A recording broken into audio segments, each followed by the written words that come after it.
battre là, Johan, pour l'instant. Il est tout seul.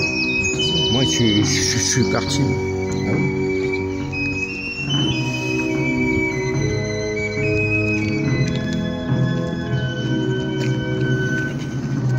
Il est où, Villemin? Je sais pas.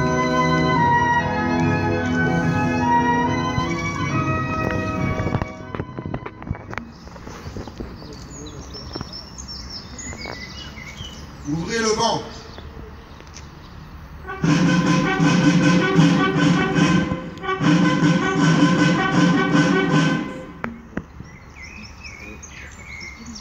Lecture de l'appel du 10 juin 1940, général de Gaulle, par M. Cédric Lemaire, adjoint au maire, représentant Jean-Claude Villemin, maire de Creil, conseiller départemental de l'Oise.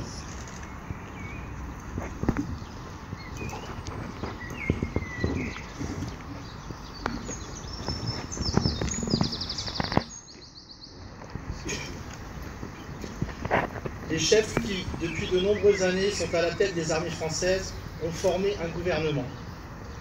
Ce gouvernement, alléguant la défaite de nos armées, s'est mis en rapport avec l'ennemi pour cesser le combat. Certes, nous sommes submergés par la force mécanique terrestre et aérienne de l'ennemi. Infiniment plus que leur nombre, ce sont les chars, les avions, la tactique des Allemands qui nous font reculer. Ce sont les chars, les avions, la tactique des Allemands qui ont surpris nos chefs au point de les amener là où ils en sont aujourd'hui. Mais le dernier mot est-il dit? L'espérance doit-elle disparaître? La défaite est-elle définitive? Non. Croyez-moi, moi qui vous parle en connaissance de cause et vous dis que rien n'est perdu pour la France, les mêmes moyens qu'ils ont vaincus peuvent faire venir un jour la victoire. Car la France n'est pas seule. Elle n'est pas seule. Elle n'est pas seule. Elle a un vaste empire derrière elle. Elle veut faire bloc avec l'Empire britannique qui tient la mer et continue la lutte. Elle peut, comme l'Angleterre, utiliser sans limite l'immense industrie des États-Unis. Cette guerre n'est pas limitée au territoire malheureux de notre pays. Cette guerre n'est pas tranchée par la bataille de France. Cette guerre est une guerre mondiale. Toutes les fautes, tous les retards, toutes les souffrances n'empêchent pas qu'il y a, dans l'univers, tous les moyens nécessaires pour écraser un jour nos ennemis. Foudroyés aujourd'hui par la force mécanique, nous pouvons vaincre dans l'avenir par une force mécanique supérieure. Le destin du monde est là. Moi, général de Gaulle, actuellement à Londres, j'invite les officiers et les soldats français qui se trouvent en territoire britannique ou qui viendraient à s'y trouver, avec leurs armes ou sans leurs armes. J'invite les ingénieurs et les ouvriers spécialistes des industries d'armement qui se trouvent en territoire britannique ou qui viendraient à s'y trouver, à se mettre en rapport avec moi. Quoi qu'il arrive, la flamme de la résistance française ne doit pas s'éteindre et ne s'éteindra pas. Demain, comme aujourd'hui, je parlerai à la radio de Londres.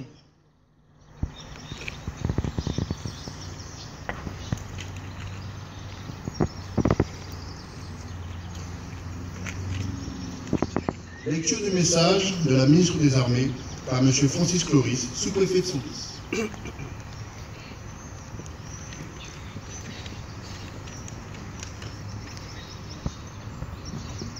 Le 10 juin 1940, un mois après la percée de Sedan, 100 000 de nos soldats sont déjà tombés au combat et 6 millions de Français sont jetés sur les routes de l'Exode.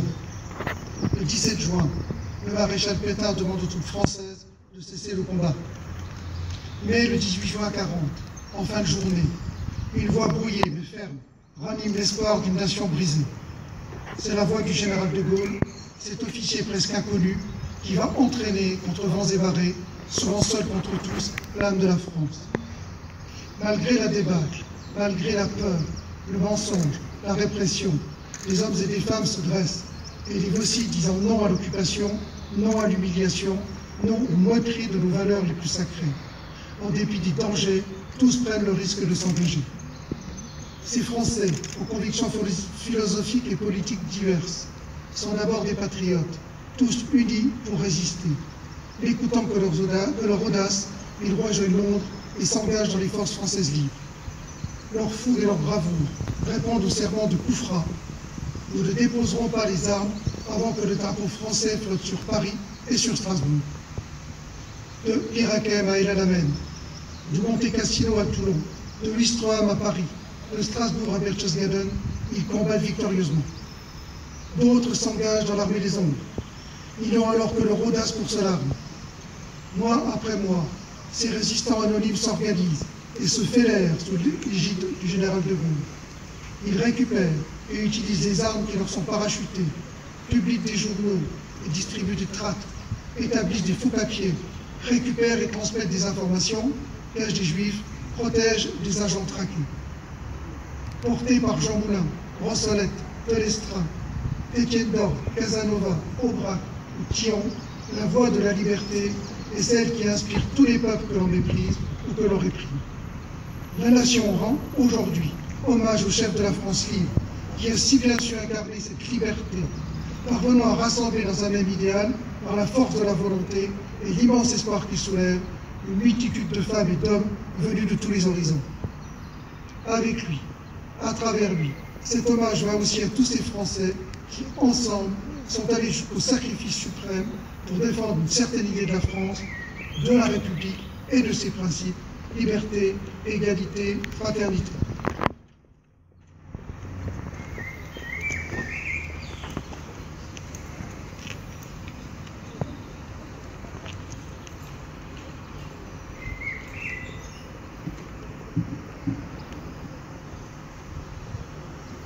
Fermez le banc.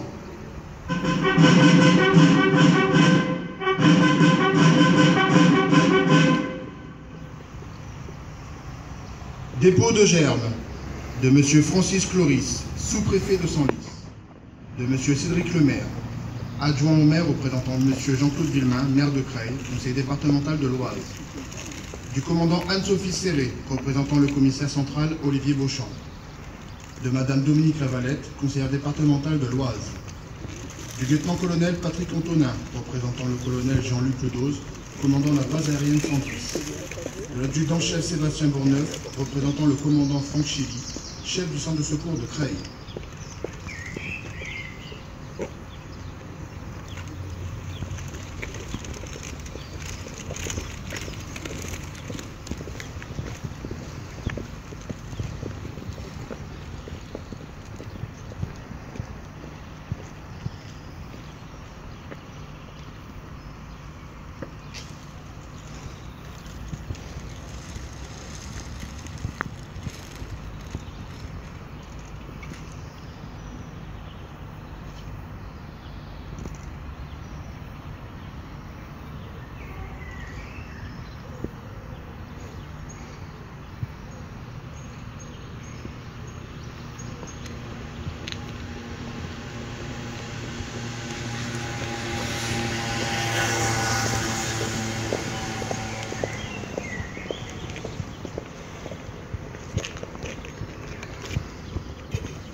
Aux morts.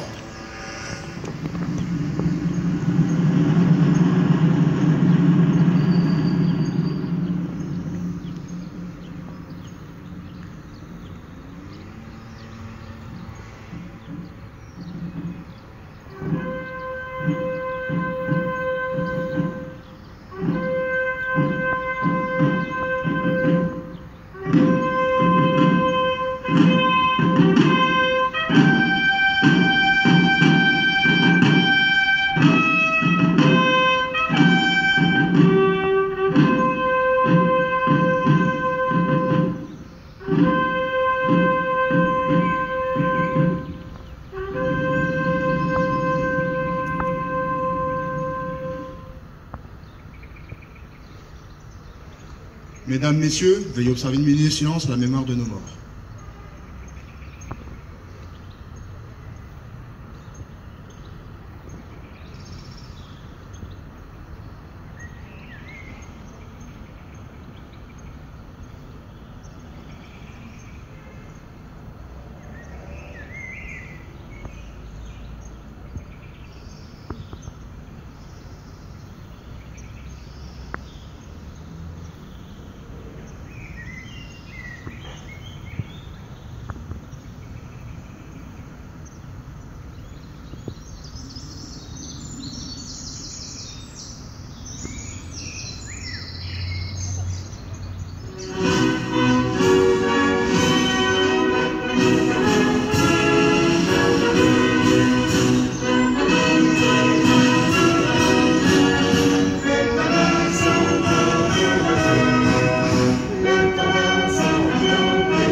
salut des drapeaux par les autorités.